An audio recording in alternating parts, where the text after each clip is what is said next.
Estoy seguro que en algún momento de tu vida te has hecho las siguientes preguntas.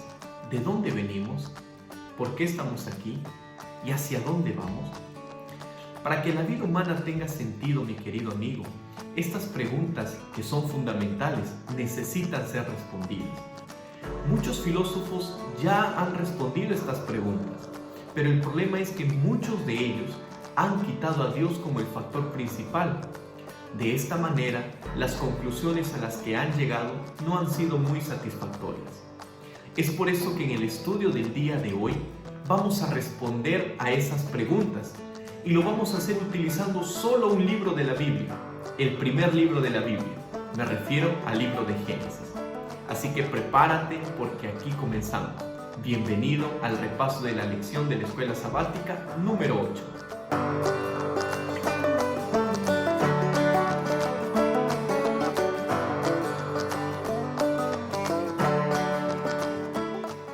Te saluda tu amigo el pastor Jonathan Pacheco y quiero darte la bienvenida una vez más al repaso de la lección de la Escuela Sabática.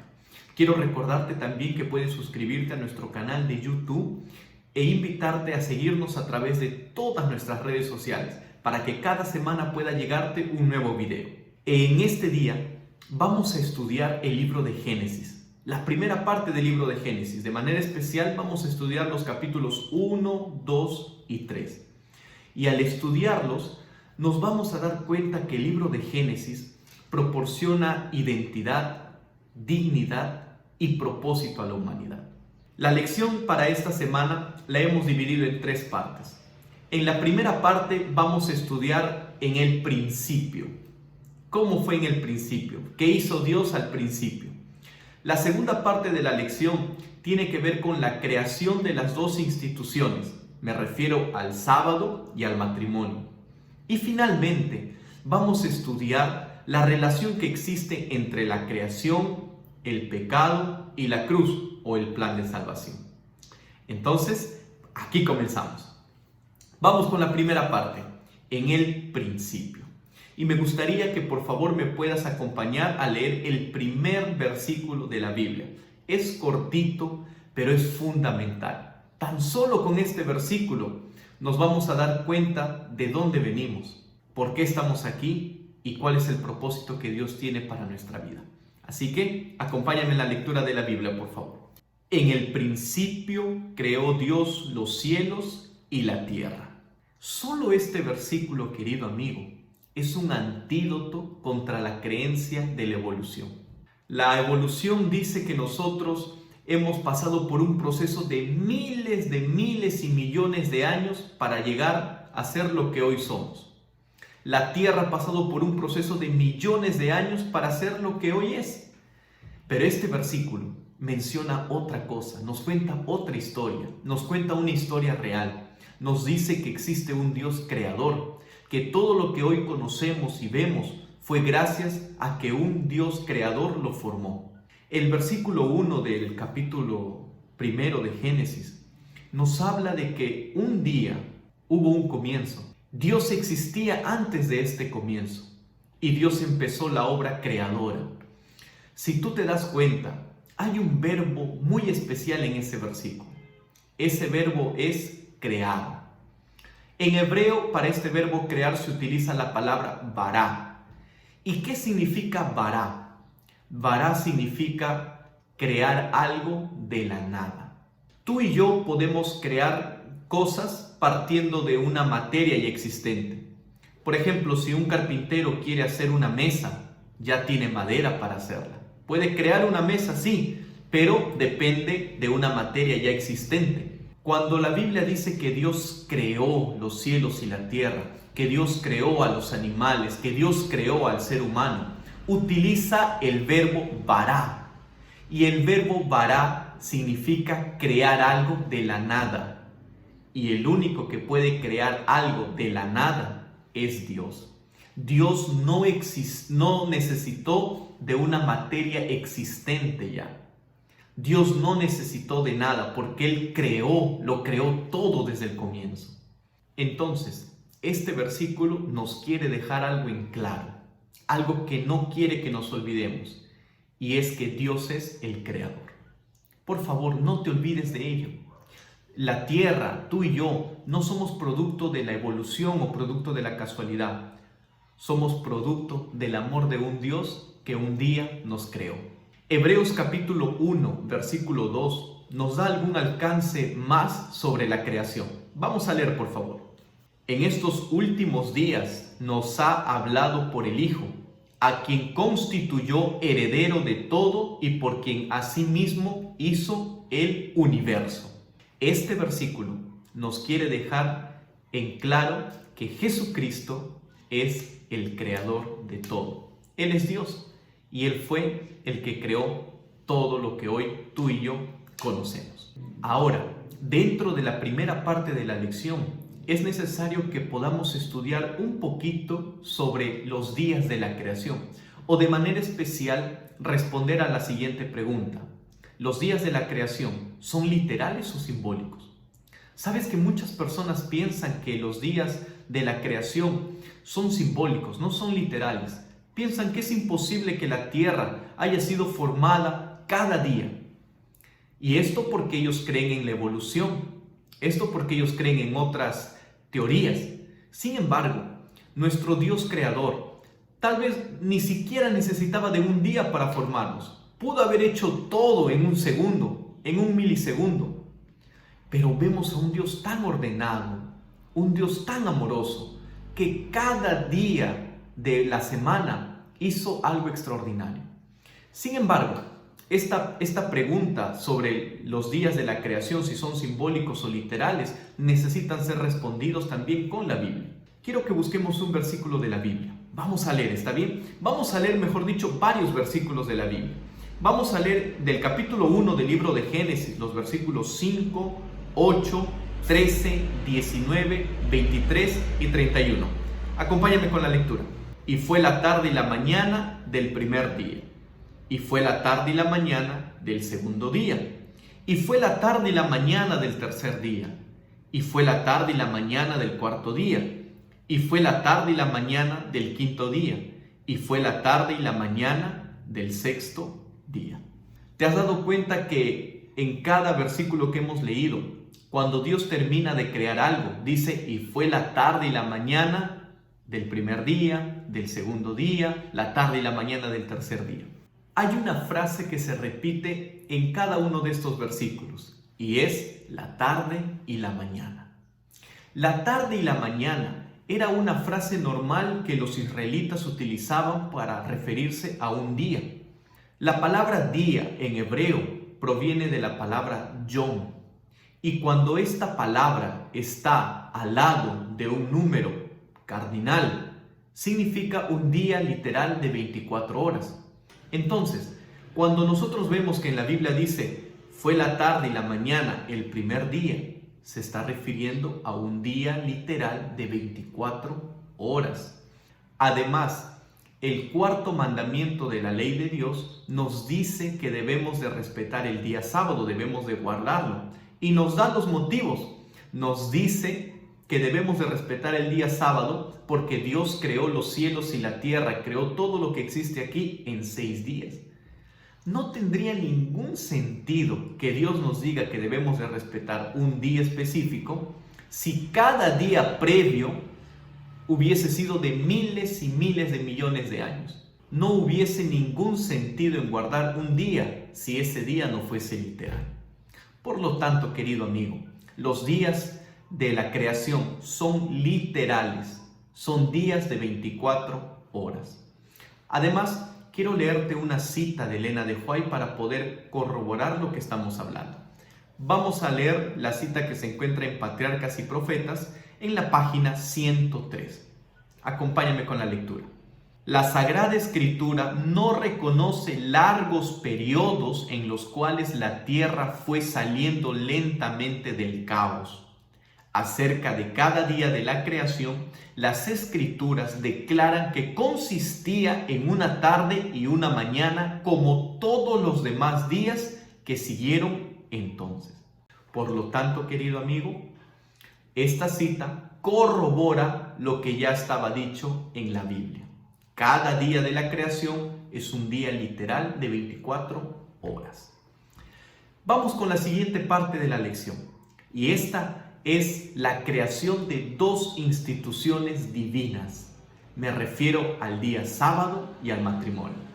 En estos momentos vamos a hablar un poquito acerca del día sábado. El sábado es un recordatorio de que Dios es nuestro creador. El sábado no era solo para los judíos, no era solo para los israelitas. El sábado es para toda la humanidad. No sé si tú te acuerdas el versículo que se encuentra en Marcos 2:27.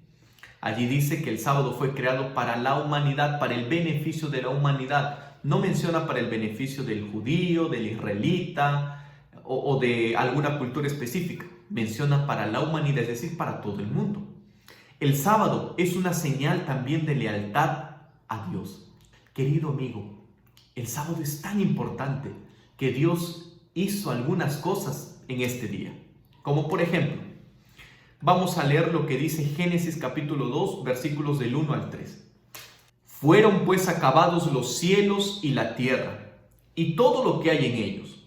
El séptimo día concluyó Dios la obra que hizo, y reposó el séptimo día de todo cuanto había hecho. Entonces bendijo Dios el séptimo día y lo santificó, porque en él reposó de toda la obra que había hecho. Hay tres cosas que Dios hizo con el sábado. La primera dice que es reposó. Dios reposó. Luego dice que Dios bendijo el sábado. Y luego dice que Dios santificó el sábado. Vamos con la primera parte. Dios reposó. ¿Acaso Dios estaba cansado? No, por supuesto que no. Solo que Dios reposó como un ejemplo divino para la humanidad. Dios no necesitaba reposar de la obra creadora. Él tan solo reposó como un ejemplo para que nosotros hiciéramos lo mismo con el pasar del tiempo. Número 2. Dios bendijo el sábado. Esto señala que el sábado era un día especial, o es un día especial, por eso lo bendijo. Además, al bendecir tenía como propósito que el sábado sea una bendición espiritual para la humanidad. Número 3. Dios santificó el sábado, es decir, el sábado fue apartado como algo santo para fines santos. ¿Hay alguna diferencia entre el sábado y los otros días? Claro que sí. No es cualquier día. Es un día en que el mismo Dios lo separó para ti y para mí. En el sábado nosotros podemos encontrar alivio, consuelo, reposo, descanso en los brazos de nuestro Creador. Vamos con la segunda institución divina que fue creada por Dios. Y me estoy refiriendo al matrimonio. Ustedes pueden ver en las noticias, en otros países, cómo es que el matrimonio ha ido cambiando cada año. Hoy en día, en algunos lugares, el matrimonio no es lo que estaba registrado en la palabra de Dios. Es completamente diferente. Quiero que me acompañes leyendo también un texto bíblico. Génesis capítulo 1, versículo 27 y 28. Vamos a leer. Y creó Dios al hombre a su imagen, a imagen de Dios lo creó, varón y hembra los creó. Los bendijo Dios y les dijo: fructificad y multiplicaos, llenad la tierra y sometedla, ejerced potestad sobre los peces del mar, las aves de los cielos y todas las bestias que se mueven sobre la tierra. Vamos a leer también Génesis capítulo 2, versículos 18 y 24. Después dijo Jehová Dios: no es bueno que el hombre esté solo. Le haré ayuda idónea para él. Por tanto, dejará el hombre a su padre y a su madre, se unirá a su mujer y serán una sola carne. Tres cosas que me gustaría destacar de acuerdo a los versículos que hemos leído. Número 1. Dios creó al hombre y a la mujer y le dio la responsabilidad de multiplicarse, de reproducirse. ¿Sería posible que esto se cumpliera si el matrimonio fuera entre un hombre y otro hombre o entre una mujer y otra mujer? Por supuesto que no. Segunda cosa que quiero destacar. La ayuda idónea para el hombre fue una mujer. Dios mismo lo dijo: le haré ayuda idónea. Y cuando dijo eso, creó a la mujer y se la dio a Adán. La ayuda idónea no puede ser otra persona del mismo sexo cuando estamos hablando acerca del matrimonio. Y tercer lugar, Dios estableció la unión matrimonial entre un hombre y una mujer. Tal vez tú puedes creer lo contrario, tal vez tú puedes decir, no, este libro está descabellado, este libro solo fue para esos tiempos. Tú puedes decir lo que quieras, pero la Biblia dice que la unión matrimonial debe ser entre un hombre y una mujer. Vamos con la última parte de la lección de la escuela sabática. Esta tercera parte tiene que ver con la relación entre la creación, el pecado y el plan de salvación. Todo lo que Dios creó fue bueno en gran manera. Dios lo hizo todo con amor. Cuando creó al ser humano, le dio la dicha de vivir en el jardín del Edén, rodeado de un paraíso inigualable, rodeado de árboles frondosos con frutos ricos y maravillosos, nada comparado con lo que hoy conocemos. Pero cuando Dios creó al hombre, le advirtió que no debía de acercarse a un árbol en particular. Este árbol era una señal de obediencia para Dios. Y Dios le dijo que si ellos se acercaban a ese árbol y comían del fruto de ese árbol, la consecuencia sería la muerte para ellos. La Biblia no nos dice cuántos años vivieron esta pareja feliz en el jardín del Edén, pero sí nos habla que un día Eva se acercó a este árbol, fue engañada por el enemigo de la humanidad, comió del fruto del árbol y ésta se lo dio a su marido, se lo dio a Adán. Ambos comieron del fruto y ambos tenían que pagar las consecuencias, que era la muerte. Esta historia o este resultado es corroborado por el apóstol Pablo en el Nuevo Testamento. Vamos a buscar Romanos capítulo 5, versículo 12. Por tanto, como el pecado entró en el mundo por un hombre y por el pecado la muerte, así la muerte pasó a todos los hombres por cuanto todos pecaron. Pablo corrobora la triste historia de la caída en la creación. Pablo corrobora que la consecuencia de la desobediencia fue la muerte. Pablo corrobora que tú y yo merecemos morir porque todos pecamos. Sin embargo, la Biblia, también en el libro de Génesis, muestra que hubo una solución, que hubo una alternativa. La alternativa no sería que Dios ya nos iba a perdonar y no teníamos que morir. No, esa no fue la alternativa. La alternativa era que alguien más tenía que morir por nosotros. Y ese alguien fue el Señor Jesucristo. Viendo esta relación que existe entre la creación, la caída y el plan de salvación, debiéramos de hacernos algunas preguntas. Número 1. Si no creemos en la creación, no tiene ningún sentido que creamos en el plan de salvación. Si no creemos en la creación, no tiene ningún sentido que Jesús haya venido a este mundo a morir por el pecador. Si no creemos en la creación, no hay ningún sentido para esperar la promesa que Jesús nos hace en su palabra, que es de vivir en la eternidad. Te das cuenta que la creación es tan importante para la vida del ser humano porque nos proporciona una identidad, nos proporciona las respuestas a nuestras preguntas más profundas que tenemos. Pero sobre todo, la creación nos muestra que tenemos un propósito por el cual debemos de vivir. Y ese propósito es que así como un día Dios creó este universo, este planeta Tierra y al ser humano, Dios va a recrear todo lo que hoy conocemos. Hemos llegado al final del repaso de la lección. Y ahora que conoces tu origen, ¿cómo te sientes? ¿Qué piensas al saber que no eres un producto de la casualidad? Te invito a que compartas con un amigo, con un familiar, con algún conocido lo que has aprendido el día de hoy. Te invito a que compartas con otra persona y le enseñes que Dios lo creó, que Dios lo formó y que está aquí en esta tierra porque tiene que cumplirse un propósito en su vida. Muchas gracias por habernos acompañado y no olvides de suscribirte en nuestro canal de YouTube y de seguirnos a través de todas nuestras redes sociales. Que Dios te bendiga. Nos vemos en el próximo video.